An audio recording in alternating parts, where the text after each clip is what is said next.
Chapter 7 Siemens KNX IP Secure Update version 3.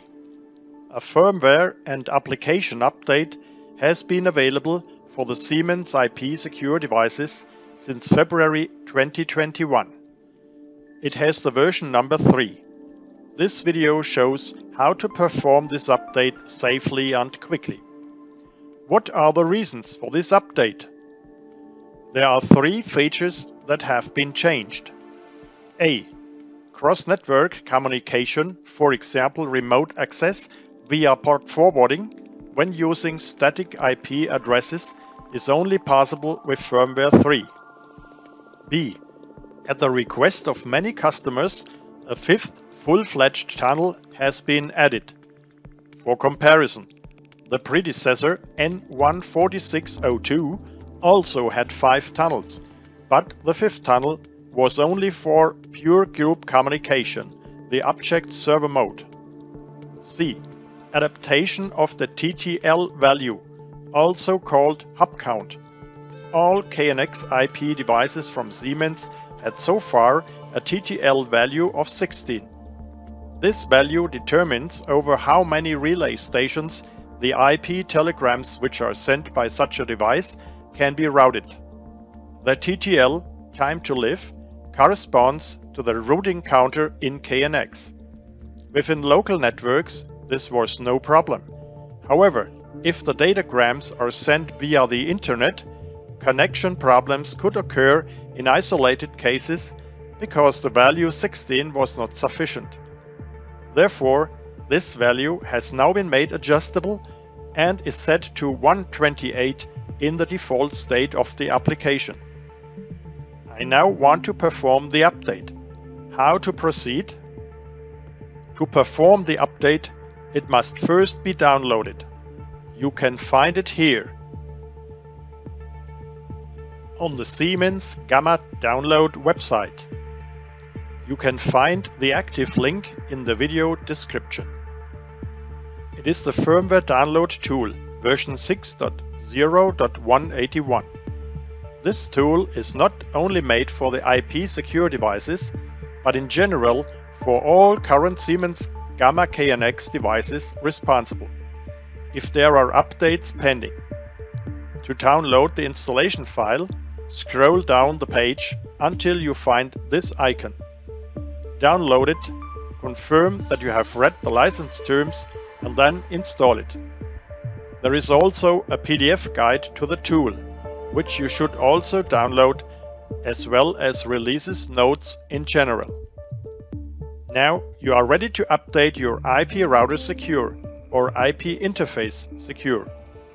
But beware, because of the secure option, there are a couple of cases to distinguish here and to describe the respective procedure. First case.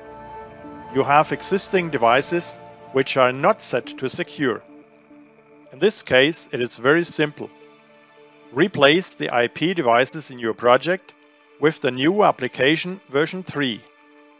To download, here.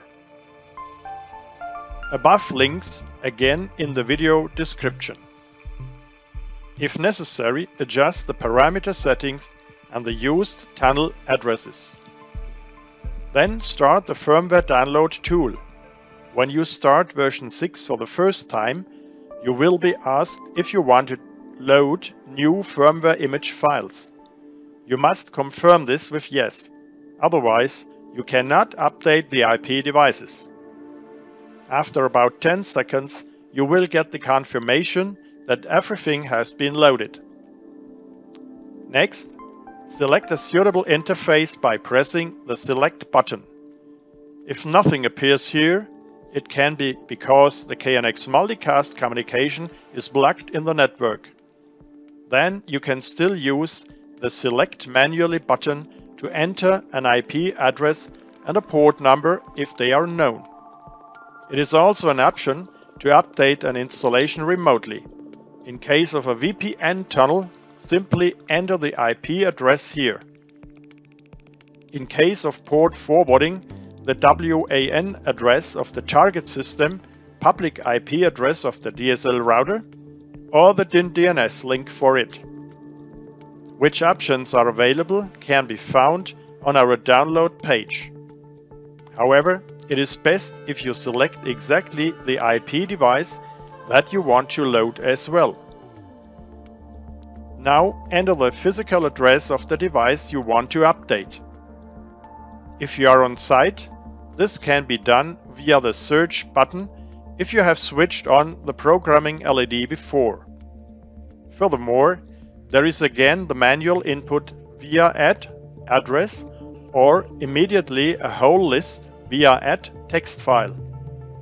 The format of the list is simple.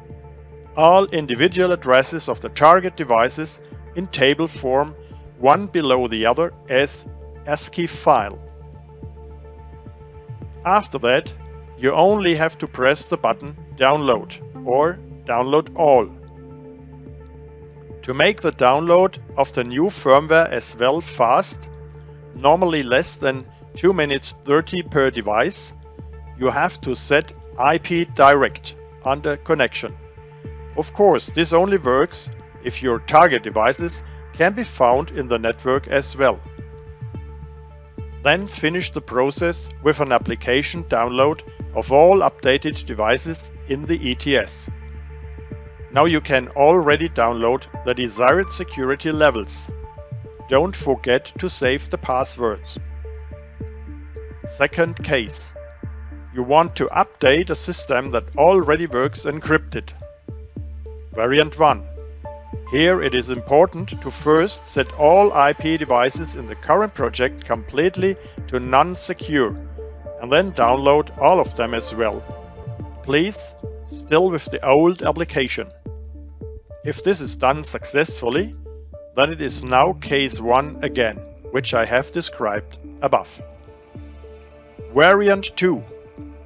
If the ETS should cross itself here, so to speak, thus instead of a positive run of the downloads bring error messages, then you must bring now unfortunately each equipment into the delivery state by holding down the programming key for 20 seconds.